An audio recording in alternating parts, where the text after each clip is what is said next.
Pengidap diabetes tetap dapat berpuasa secara aman dan sehat jika mengikuti aturan yang tepat. Aturan yang dimaksud meliputi menjaga pola makan, kontrol gula darah, hingga mewaspadai aktivitas fisik yang berlebihan.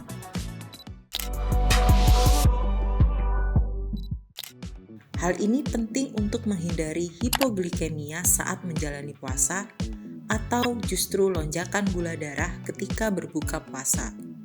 Maka dari itu, Sobat Vidivisi yang mengidap diabetes harus menyimak tips dari Dr. Wismandari Wisnu berikut ini. Pada pasien diabetes yang sudah menggunakan obat-obatan, itu harus diperhatikan pada saat pasiennya berpuasa. Ada obat-obatan yang harus dipindahkan minumnya, ada juga yang dikurangi atau dihilangkan obatnya. Misalnya, obat yang diminum 3 kali sehari. Pada saat bulan puasa, itu dirubah atau dikurangi menjadi 2 kali sehari.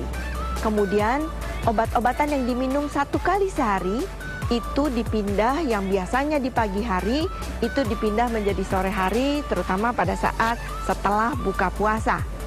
Bagaimana dengan yang insulin? Apakah harus diteruskan? Iya, tetap. Insulin tetap harus diteruskan. Tetapi dosisnya itu harus dikurangi 10-20% dari dosis yang sebelumnya.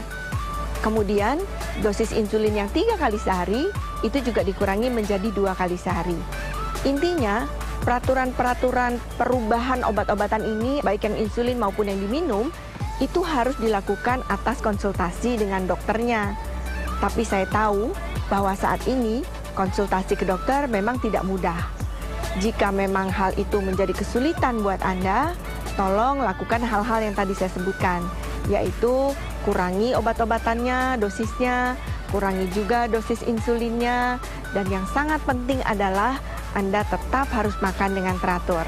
Ada beberapa cara untuk Anda berbuka puasa.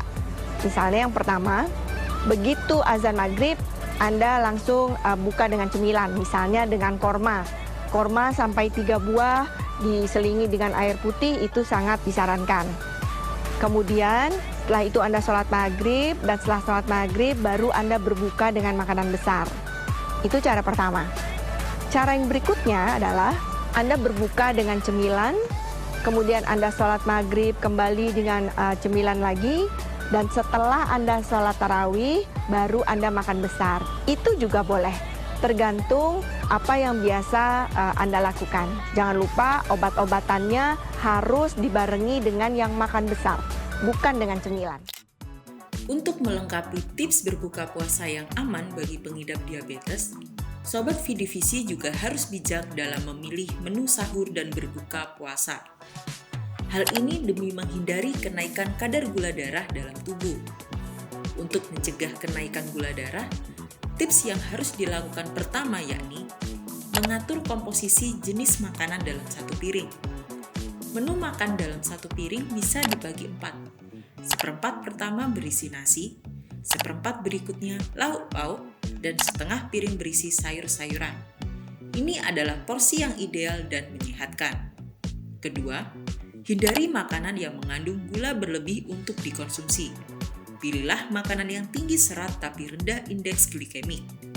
Untuk kelompok sayur, Anda bisa memilih bayam, tomat, wortel, brokoli, ketimun, labu siam, dan jenis sayur lainnya. Sementara untuk sumber karbohidrat, Anda bisa memilih nasi merah, kentang, jagung, ubi, atau singkong. Kemudian untuk sumber protein, Anda bisa memilih ikan, tempe, telur, tahu, kacang hijau, atau kacang merah. Semua jenis makanan untuk menu sahur dan buka puasa untuk penderita diabetes tidak disarankan menggunakan tambahan gula, garam, ataupun lemak yang berlebih. Dan usahakan menu makanan yang dikonsumsi dibuat sendiri, bukan membelinya dari restoran. Jika pengidap diabetes disiplin dalam menjaga pola makan, insya Allah puasanya akan membawa manfaat untuk kesehatan. Lakukan konsultasi ke dokter jika ada kemungkinan lonjakan gula darah saat berpuasa. Sampai jumpa di episode Health Today berikutnya.